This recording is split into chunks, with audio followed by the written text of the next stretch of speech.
ल हामी अब मेन रोडमा पुग्यौँ है गाइज। गिरिता जानेको गिरिताको मेन रोडमा तल गाउँदेखि यो मेन रोड हो यो चाहिँ। हामी दुईजना चाहिँ आइसक्यौँ होइन, म र एउटा साथी।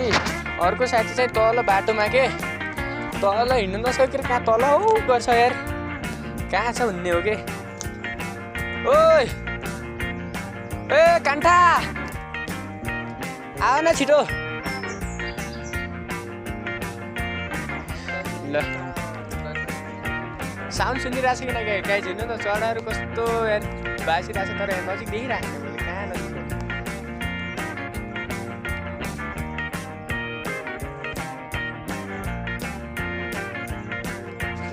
चराहरूको आवाज है यो, मलाई यो मनपर्छ कि गाइज। हेर्नु न यसो नयाँ गुफा के यो छ नि, यो नयाँ आउँछ होइन, फेरि यो कोर्स अनि अर्को साल यस्तो यो तलको छ नि त्यस्तै हल्का यो चाहिँ बढ्छ, त्यसपछि योमा फेरि यस्तै फेरि नयाँ आएर फेरि यसको रुख बढ्दै जान्छ कि। हामी आइसकेका छौँ होइन, यस्तो यो जङ्गल यो साथी चाहिँ त्यहाँ रिल्स हेरेर बसिरहेछ होइन। ल अरू त्यही अब अरू माथितिर देखाउँला है। ल